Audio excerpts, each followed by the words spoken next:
Alright, for my identity project, I'm going to be talking about my goldfish collection. Just kidding, I'm actually going to be talking about Rubik's Cubes. Okay, I know that sounds bad, and if not bad, at least a bit nerdy. When people think about Rubik's Cubes, they usually think about, well, really smart people. And to be honest, to be able to solve one with just your mind is incredibly impressive. That is not what I am talking about. I am talking about devoting hours and hours of precious time to memorizing algorithms just to be able to flex in public. Okay, let me give you some background information for this. It was the 7th grade and my good friend Charlie brought a Rubik's Cube to school. I thought nothing of it and just let it slip into the background noise of my life.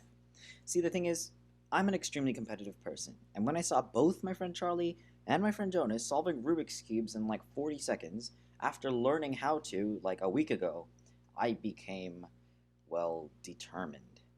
I finally learned mid-February 2021 with the help of a tutorial. Okay, let me explain more about the actual cube.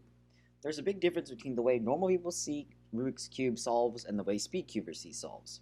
See, normal people tend to think that the cuber plans everything out in the beginning, calculates all 43 quintillion possibilities, and solves it in seconds, making use of their inhuman skill and intelligence. In reality, it goes something like this. The Speedcuber looks at his cube and plans out his first few moves. He then does those first few moves, but while he's doing them, he's also looking for the next few ones. And he does this for the rest of the solve until he is at the last 2 steps. For the last 2, it's a little bit trickier, and he has to memorize 78 combinations. After he does both steps, he is finally finished. Of course, I am not one to talk, as I'm only averaging 19 seconds. This may seem like a super short time, but professionals solve their cubes in about 6 seconds, and sometimes under that time. Okay, let me break down a normal solve into several steps. The first thing you do is solve the white cross. It doesn't have to be the white cross, but usually beginners start with white, as it is easier to stick to one thing. Once you have learned the white cross, you must solve the corner pairs. These are made up of a corner and an edge. Once those are in place, you must then go on to the yellow side. You typically solve the yellow side with one algorithm, but there are 57 possible combinations for it. Once the yellow side is finally finished, you then put the yellow pieces into the right spots by doing one of 21 algorithms. After that, the cube is finally solved.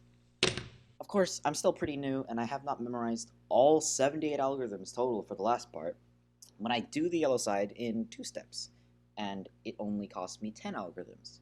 And I also do the last step in 2 steps, which also is only 7. I've learned a little bit of the advanced method for the second part, but I haven't learned all of it, and I'm not a professional. But I am getting there.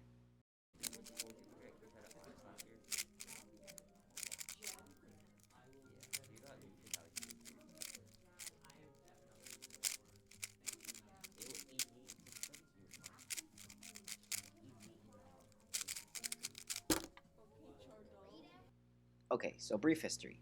Rubik's Cubes are first invented in 1974 by a Hungarian architect named Erno Rubik, who invented it under the name Magic Cube, or however you pronounce this. He made it in an attempt to model 3D movement for his students, but was completely unaware of its future impact and popularity. The cube quickly became the most best-selling toy in the world, having sold over 350 million copies worldwide. The puzzle sparked Speedcubing, which is a sport where people solve their cube in the shortest amount of time as possible. This is also what I do.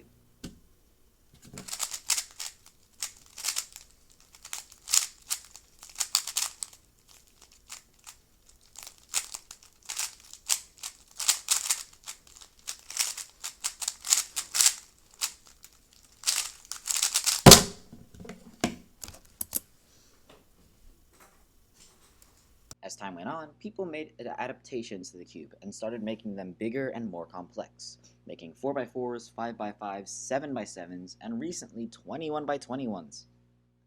So why is this important to me? Why is this dumb cube so big in my life? Well, besides animating and drawing, cubing has been one of the biggest hobbies for me for several reasons. One reason is that, well, it's fun. I do it and improve because of the fresh thrill of accomplishing something new and getting best times and high scores. But besides that, it also reminds me of my friends. I recently moved away from Minneapolis to Pennsylvania, and cubing is something I can do to recollect good memories and remember parts of my identity that are so incredibly important to me.